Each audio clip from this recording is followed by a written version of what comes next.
Hey guys, what's up? So today we gonna talk about something pretty crazy. The man Michael J. Burry has reactivated his Twitter. As you can see, he's back online, and I actually didn't follow him before, but since he reactivated and I could see his account, it looked like he didn't really tweet, or he doesn't tweet. Unless he just no. Let me take that back. Okay, so he's tweeted before, but I guess he deleted all his tweets and then deleted his Twitter account. But just recently he just came back, and now see, as you see right here on my Twitter page, there's no tweets or anything. There's some likes here and there and so forth, but nothing from him.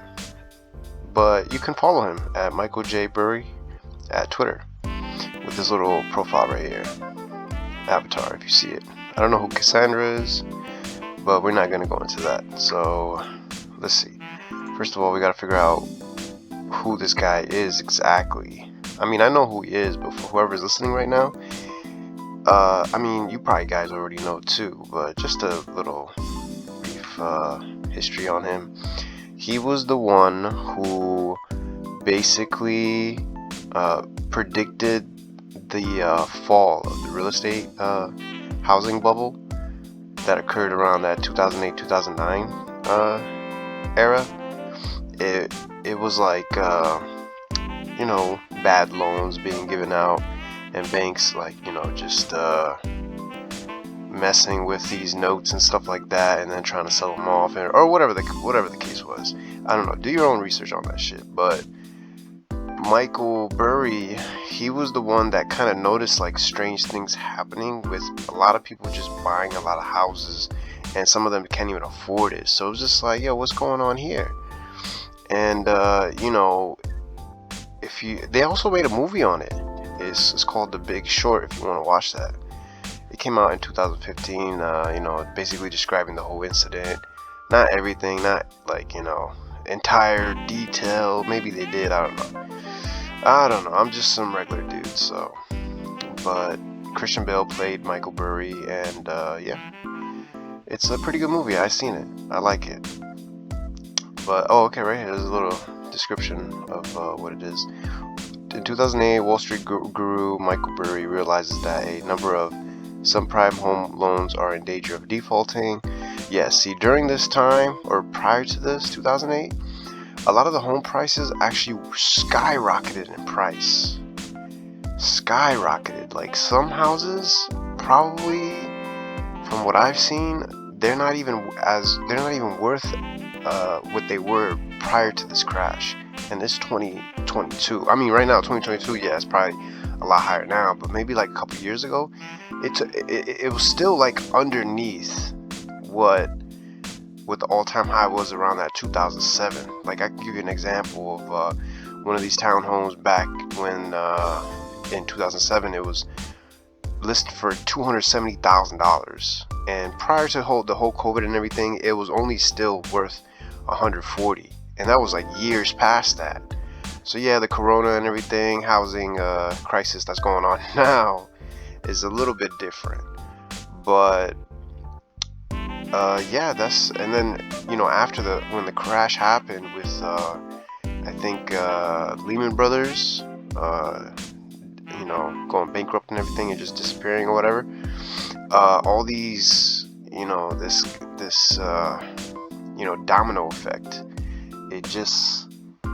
it caused like these houses, I shit you not, like a single family home right now that's currently worth $400,000 in Orlando, Florida, used to be $70,000. And that was probably, and people were scared, so nobody was really buying, but people who had money back then, that's probably one of the once in a lifetime opportunities. And if you were there at the right time with the right amount of money and you invested, oh man, that's like 1,000x on your money currently right now. That's how crazy that is. So you know, going back, we are experiencing some type of, you know, bubble that I think, because Bitcoin is downtrending, S&P 500 struggling to get to that 5,000 mark, and what else is crazy about it is that you know, a lot of these stocks and everything like that, houses, prices on groceries, gas, they're just going up. But what's weird is the wages are still flat. They haven't really went up, you know. And what's even more crazier is COVID kind of introduced this whole like government, getting money from the government. I mean, this has always been around, but a lot more people, just by leaving their work, because they're just giving more. The government's basically printing more money to give out to people. So I've heard stories of some people saying that they went to get a job and they essentially wasn't making enough, and they found out that just leaving their job and getting government assistance, they're making more just by doing nothing. And that's kind of crazy to me, because I don't think that's actually healthy for the market, you know. And currently, right now, there's a war going on in Russia. Not in Russia, sorry. There's something going on with Ukraine and Russia. Russia's trying to take over Ukraine, whatever the fuck is going on with them. US is, I think the story behind it is Russia didn't want Ukraine joining the NATO, and I don't even know who they are. Let me see. NATO, North Atlantic Treaty Organization, also called the North Atlantic Alliance, is an intergovernmental military alliance between 27 European countries, 2 North American countries, and 1 Eurasian country. Organization implements the North Atlantic Treaty that was signed on April 4th, 1949. Okay, so this is what they don't want Ukraine, I guess, joining. And yeah, so they're basically getting involved in this, and Russia's, you know, Putin, he's making a demand. He's like, yo, step back or we're just gonna come through. I don't know what the why, you know. I mean, this is like government stuff, so y'all could do your own research on that.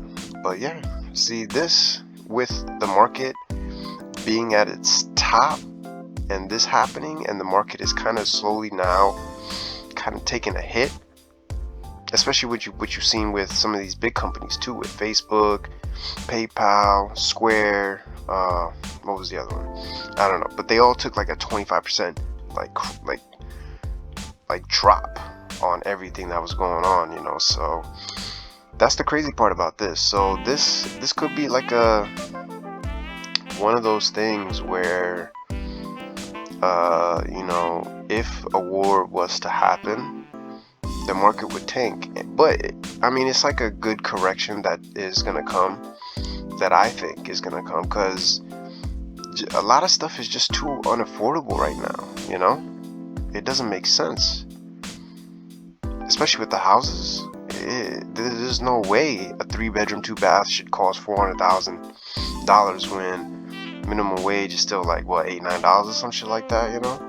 People can't afford that shit. I mean, you gotta work way more hours. You gotta work, what, 30 hours a day? Like, what, 24 hours in a day, bro? Get the fuck out of here. So there needs to be some type of correction. Since this guy came back on Twitter, he was even talking about how like there's kind of a crazy bubble happening that, you know, could be worse than the 2008-2009 crisis. You know, I'm like, oh damn. But again, with time, inflation, money, all the net future crashes are usually worse than the prior one. So what could probably have happened with the one with COVID was just like a small, you know, a small crash, not the one we might experience later on. Or maybe, I don't know, whatever happens with this Ukraine-Russia thing, let's see what happens. But yeah, that's my thoughts on all of this, and the surprising appearance of Michael J. Burry coming back on Twitter.